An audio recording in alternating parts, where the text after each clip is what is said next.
Hi ಎಲ್ರಿಗೂ ನಮಸ್ಕಾರ. Welcome back to my YouTube channel. ಇವತ್ತಿನ ರೆಸಿಪಿ ಚಿಕನ್ ಲಿವರ್ ಫ್ರೈ ಯಾವ ರೀತಿ ಮಾಡೋದು ಅಂತ ತೋರಿಸ್ಕೊಡ್ತಾ ಇದ್ದೀನಿ. ವಿಡಿಯೋ ಸ್ಕಿಪ್ ಮಾಡದೆ ಕೊನೆಯವರೆಗೂ ನೋಡಿ. ತುಂಬ ಟೇಸ್ಟಿಯಾಗೂ ಸ್ಪೈಸಿಯಾಗಿ ಚೆನ್ನಾಗಿರುತ್ತೆ. ನೀವು ಕೂಡ ಮನೇಲಿ ಒಂದ್ಸಲ ಟ್ರೈ ಮಾಡಿ ಹೇಗಿತ್ತು ಅಂತ ಕಮೆಂಟ್ ಮಾಡಿ. ನೀವಿನ್ನೂ ನನ್ನ ಚಾನಲ್ ಸಬ್ಸ್ಕ್ರೈಬ್ ಆಗಿಲ್ಲ ಅಂದರೆ ಈಗಲೇ ಸಬ್ಸ್ಕ್ರೈಬ್ ಆಗಿ ಹೆಚ್ಚಿನ ವೀಡಿಯೋಸ್ಗಾಗಿ ಬೆಲ್ ಐಕಾನ್ನ ಕ್ಲಿಕ್ ಮಾಡಿ. ನಾನಿಲ್ಲಿ ಒಂದು ಪ್ಯಾನ್ ತೊಗೊಂಡಿದ್ದೀನಿ. ಆ ಪ್ಯಾನ್ಗೆ 2 ಟೇಬಲ್ ಸ್ಪೂನಷ್ಟು ಆಯಿಲ್ ಹಾಕ್ಕೊಂಡು ಅದಕ್ಕೆ ಸಣ್ಣದಾಗಿ ಹಚ್ಚಿರುವಂತಹ ಒಂದು ಈರುಳ್ಳಿ ಹಾಕಿ ಫ್ರೈ ಮಾಡ್ಕೋಬೇಕು ಗೋಲ್ಡನ್ ಕಲರ್ ಬರೋವರೆಗೂ. ಈ ಥರ ಗೋಲ್ಡನ್ ಕಲರ್ ಬರೋವರೆಗೂ ಚೆನ್ನಾಗಿ ಫ್ರೈ ಮಾಡ್ಕೊಂಡ ನಂತರ 3-4 ಹಸಿಮೆಣ್ಸಿನ್ಕಾಯಿ ಈ ರೀತಿ ಕಟ್ ಮಾಡಿ ಹಾಕ್ಕೊಳ್ಳಿ. ಈ ರೀತಿ ಕಟ್ ಮಾಡಿ ಹಾಕ್ಕೊಳ್ಳೋದ್ರಿಂದ ಹಸಿಮೆಣ್ಸಿನ್ಕಾಯಿ ಸಿಡಿಯೋದಿಲ್ಲ. ಕೆಲವೊಂದು ಟೈಮ್ ಹಾಗೆ ಹಾಕ್ಕೊಂಡು ಎಣ್ಣೆಲಿ ಫ್ರೈ ಮಾಡೋದ್ರಿಂದ ಹಸಿಮೆಣ್ಸಿನ್ಕಾಯಿ ಸಿಡಿಯುತ್ತೆ. ಸೊ ಅದಕ್ಕೋಸ್ಕರ ಈ ರೀತಿ ಕಟ್ ಮಾಡಿ ಹಾಕ್ಕೊಂಡು ಚೆನ್ನಾಗಿ ಫ್ರೈ ಮಾಡ್ಕೊಳ್ಳಿ.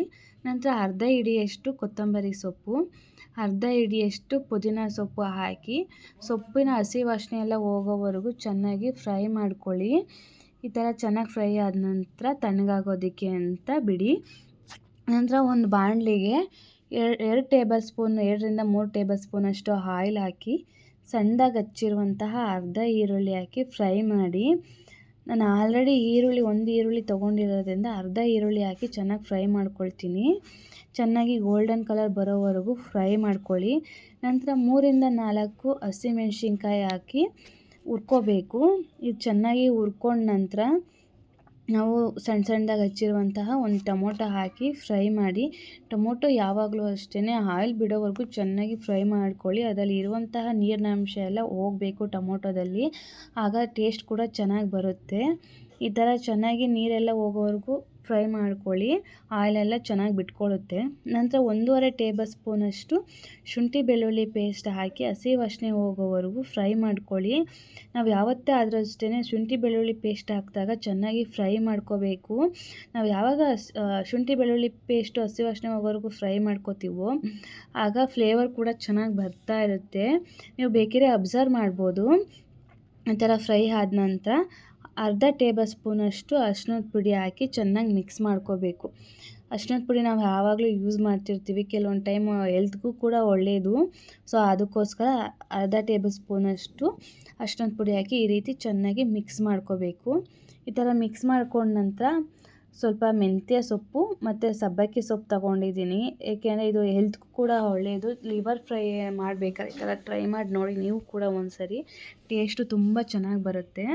ಮೆಂತ್ಯ ಸೊಪ್ಪು ಕಹಿ ಅಂಶ ಇರೋದ್ರಿಂದ ಚೆನ್ನಾಗಿ ಆಯಿಲಲ್ಲಿ ಈ ಥರ ಫ್ರೈ ಮಾಡ್ಕೊಳ್ಳೋದ್ರಿಂದ ಅದು ಕಹಿ ಅಂಶ ಎಲ್ಲ ಹೋಗುತ್ತೆ. ನಂತರ ನಾನಿಲ್ಲಿ 2 kgಯಷ್ಟು ಲಿವರ್ ತೊಗೊಂಡಿದ್ದೀನಿ. ಅದನ್ನು ಕೂಡ ಬಾಣಲಿಗೆ ಹಾಕಿ ಚೆನ್ನಾಗಿ ಮಿಕ್ಸ್ ಮಾಡ್ಕೋಬೇಕು. ಈ ಥರ ಚೆನ್ನಾಗಿ ಮಿಕ್ಸ್ ಮಾಡ್ಕೊಳ್ಳೋದ್ರಿಂದ ಎಣ್ಣೆಲಿ ಚೆನ್ನಾಗಿ ಫ್ರೈ ಆಗುತ್ತೆ. ನಂತರ ರುಚಿಗೆ ಎಷ್ಟು ಬೇಕೋ ಅಷ್ಟನ್ನು ಉಪ್ಪು ಹಾಕ್ಕೊಳ್ಳಿ. ನಿಮಗೆ ಎಷ್ಟು ಕ್ವಾಂಟಿಟಿ ಬೇಕೋ ಆ ಕ್ವಾಂಟಿಟಿಲಿ ಉಪ್ಪನ್ನ ಆ್ಯಡ್ ಮಾಡ್ಕೊಳ್ಳಿ. ನಾನು ಒಂದೇ ಸರಿ ನಾನಿಲ್ಲಿ ಲಿವರ್ಗೆ ಹಾಕಿ ಫ್ರೈ ಮಾಡ್ಕೊಳ್ತೀನಿ. ಯಾಕೆ ಅಂತಂದರೆ ಚೆನ್ನಾಗಿ ಉಪ್ಪಿಡುತ್ತೆ ಅಂತ ಹೇಳಿ. ಉಪ್ಪು ಖಾರ ನಾವು ಆಯಿಲ್ ಫ್ರೈ ಮಾಡಬೇಕಾದ್ರೇ, ನಾವು ಯಾವಾಗ ಆಯಿಲಲ್ಲಿ ಎಲ್ಲ ಚಿಕನ್ ಆಗಿರ್ಬೋದು ಲಿವರ್ ಆಗಿರ್ಬೋದು ಫ್ರೈ ಮಾಡಬೇಕಾದ್ರೇ ಉಪ್ಪು ಹಾಕೊಳ್ಳೋದ್ರಿಂದ ಉಪ್ಪು ಹಿಡ್ದಿರುತ್ತೆ. ಸೊ ಅದಕ್ಕೋಸ್ಕರ ಈ ಥರ ಮಿಕ್ಸ್ ಮಾಡಿಕೊಂಡು ಒಂದು ಪ್ಲೇಟ್ ಕ್ಲೋಸ್ ಮಾಡಿ ಬೇಯೋಕ್ಕೆ ಅಂತ ಬಿಡಿ. ನಂತರ ನಾವಿಲ್ಲಿ ಏನು ಕೊತ್ತಂಬರಿ ಸೊಪ್ಪು ಹಸಿಮೆಣ್ಸಿನ್ಕಾಯಿ ಪುದೀನ ಎಲ್ಲ ಹಾಕಿ ಫ್ರೈ ಮಾಡ್ಕೊಂಡಿದ್ವಲ್ಲ, ಅದು ತಣ್ಣಗಾಗಿರುತ್ತೆ. ಅದನ್ನು ಒಂದು ಮಿಕ್ಸಿ ಜಾರಿಗೆ ಹಾಕಿ ನುಣ್ಣಗಾಗೋವರೆಗೂ ರುಬ್ಕೊಳ್ಳಿ. ಅದು ರುಬ್ಕೊಂಡ ನಂತರ ನಾವೇನು ಲಿವರ್ ಬೇಯೋಕ್ಕೆ ಅಂತ ಬಿಟ್ಟಿರ್ತೀವಲ್ಲ, ಆ ಬಾಣಲಿಗೆ ಹಾಕಿ ಮಿಕ್ಸ್ ಮಾಡ್ಕೊಳ್ಳಿ. ನೋಡಿ, ಲಿವರಲ್ಲಿರುವಂತಹ ನೀರಿನಾಂಶ ಎಲ್ಲ ಚೆನ್ನಾಗಿ ಬಿಟ್ಕೊಂಡಿರುತ್ತೆ. ಯಾವುದೇ ಥರ ನೀರು ಹಾಕೋದಕ್ಕೆ ಹೋಗಬೇಡಿ. ಅದರಲ್ಲೇ ನೀರು ಬಿಟ್ಕೊಂಡಿರೋದ್ರಿಂದ ಅದರಲ್ಲೇ ಚೆನ್ನಾಗಿ ಫ್ರೈ ಮಾಡ್ಕೊಳ್ಳಿ. ಈ ಥರ ಫ್ರೈ ಮಾಡ್ಕೊಂಡ ನಂತರ ಒಂದು ಕ್ಯಾಪ್ ಕ್ಲೋಸ್ ಮಾಡಿ ಬೇಯೋಕ್ಕೆ ಅಂತ ಬಿಡಿ. ಏಕೆಂದರೆ ಹಸಿ ವಾಸನೆ ಎಲ್ಲ ಚೆನ್ನಾಗಿ ಹೋಗಿರುತ್ತೆ. ನಾವು ನೀರು ಆ್ಯಡ್ ಮಾಡೋಕ್ಕೆ ಹೋದರೆ ಅದು ಫ್ರೈ ಆಗೋಲ್ಲ, ಸಾಂಬಾರು ಟೈಪ್ ಆಗಿಬಿಡುತ್ತೆ. ಅದಕ್ಕೋಸ್ಕರ ಯಾವುದೇ ಥರ ನೀರು ಹಾಕ್ಕೊಳ್ಳೋಕೆ ಹೋಗಬೇಡಿ. ನಂತರ ಅದೇ ಪ್ಯಾನ್ಗೆ 2 ಟೇಬಲ್ ಸ್ಪೂನಷ್ಟು ಆಯಿಲ್ ಹಾಕ್ಕೊಂಡು ಅದಕ್ಕೆ 4-5 ಲವಂಗ, 2 ಇಂಚಷ್ಟು ಚಕ್ಕೆ ಮತ್ತು 2 ಏಲಕ್ಕಿ ಹಾಕೋತಾ ಇದ್ದೀನಿ. ನಂತರ 1.5 ಹಿಡಿಯಷ್ಟು ಕಾಯಿ ತುರಿ, ನಾನಿಲ್ಲಿ ಕಾಯಿ ತುರಿ ಹಾಕ್ಕೊಳ್ತಾ ಇದ್ದೀನಿ. 2.5 ಹಿಡಿಯಷ್ಟು. ನೀವು ಜಾಸ್ತಿ ಕ್ವಾಂಟಿಟಿಲಿ ಮಾಡ್ತೀವಿ ಅನ್ನೋದಿದ್ರೆ ಇನ್ನೂ ಸ್ವಲ್ಪ ಜಾಸ್ತಿ ಮಾಡ್ಕೋಬೋದು. ನಾನಿಲ್ಲಿ 2 kgಗೆ ಅಂತೇಳಿ 1.5 ಹಿಡಿಯಷ್ಟು ಕಾಯಿ ತುರಿ ಹಾಕ್ಕೊಳ್ತಾ ಇದ್ದೀನಿ. ನಂತರ 1 ಟೇಬಲ್ ಸ್ಪೂನಷ್ಟು ಸೋಂಪು, ಹಾಕಿ ಚೆನ್ನಾಗಿ ಫ್ರೈ ಮಾಡ್ಕೋಬೇಕು. ಇದು ಚೆನ್ನಾಗಿ ಫ್ರೈ ಆದ ನಂತರ ಸ್ವಲ್ಪ ಗೋಡಂಬಿ, ನಾನಿಲ್ಲಿ ಒಂದು 8ರಿಂದ 10 ಗೋಡಂಬಿ ತೊಗೊಂಡಿದ್ದೀನಿ. ನಾನು ಆಗಲೇ ಹೇಳಿದಾಗೆ ನಿಮ್ಮ ಕ್ವಾಂಟಿಟಿ ಎಷ್ಟು ಬೇಕೋ ಅಷ್ಟು ನೋಡ್ಕೊಂಡು ಹಾಕ್ಕೊಳ್ಳಿ. ನಂತರ 2.5 ಟೇಬಲ್ ಸ್ಪೂನಷ್ಟು ಧನಿಯಾ ಪುಡಿ, ಈ ಥರ ಧನಿಯಾ ಪುಡಿ ಹಾಕ್ಕೊಳ್ಳಿ. ನಂತರ 2 ಟೇಬಲ್ ಸ್ಪೂನಷ್ಟು ಚಿಲ್ಲಿ ಪೌಡರು.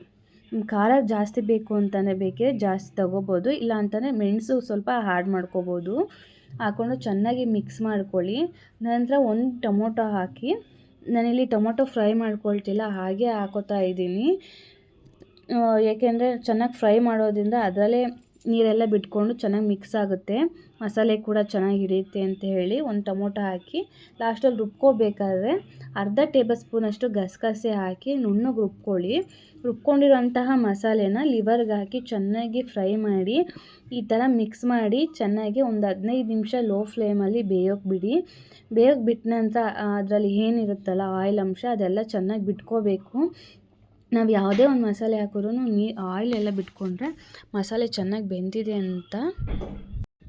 ಈ ಥರ ಮಸಾಲೆ ಚೆನ್ನಾಗಿ ಬೆಂದು ಆಯಿಲೆಲ್ಲ ಬಿಟ್ಟಿದ್ರೆ ಚೆನ್ನಾಗಿ ಬೆಂದಿದೆ ಅಂತ ಹೇಳಿ.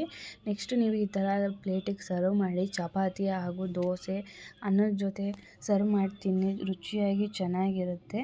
ನಿಮಗೆ ಈ ವಿಡಿಯೋ ಇಷ್ಟ ಆಗಿದ್ರೆ ಲೈಕ್ ಮಾಡಿ, ಹಾಗೆ ಶೇರ್ ಮಾಡಿ. ನೋಡಿ ಎಷ್ಟು ಚೆನ್ನಾಗಿದೆ ಅಲ್ಲ. ನೀವು ಇನ್ನೂ ನನ್ನ ಚಾನಲ್ ಸಬ್ಸ್ಕ್ರೈಬ್ ಆಗಿಲ್ಲ ಅಂದರೆ ಈಗಲೇ ಸಬ್ಸ್ಕ್ರೈಬ್ ಆಗಿ, ಹಾಗೆ ಬೆಲ್ ಐಕಾನ್ನ ಕ್ಲಿಕ್ ಮಾಡಿ. ಈ ಥರ ಲಾಸ್ಟಲ್ಲಿ ಸ್ವಲ್ಪ ಈರುಳ್ಳಿ ಹಾಗೆ ಕೊತ್ತಂಬರಿ ಸೊಪ್ಪು ಹಾಕಿಬಿಟ್ಟು ತಿಂತಾಯಿದ್ರೆ ತುಂಬಾ ಟೇಸ್ಟಿಯಾಗಿರುತ್ತೆ. ನೀವು ಕೂಡ ಮನೇಲಿ ಟ್ರೈ ಮಾಡಿ, ಮಿಸ್ ಮಾಡದೆ ಟ್ರೈ ಮಾಡಿ, ತುಂಬಾ ಸಖತ್ತಾಗಿರುತ್ತೆ ಟೇಸ್ಟು ಕೂಡ. ಹೇಗಿತ್ತು ಅಂತ ಕಮೆಂಟ್ ಮಾಡಿ. ಆದಷ್ಟು ಮನೇಲಿ ಹೆಲ್ತಿ ಫುಡ್ ತಿನ್ನೋದಕ್ಕೆ ಟ್ರೈ ಮಾಡಿ, ಹೊರಗಡೆ ಫುಡ್ ಅವಾಯ್ಡ್ ಮಾಡಿ ಅಂತ ಹೇಳ್ತಾ ಇದ್ದೀನಿ.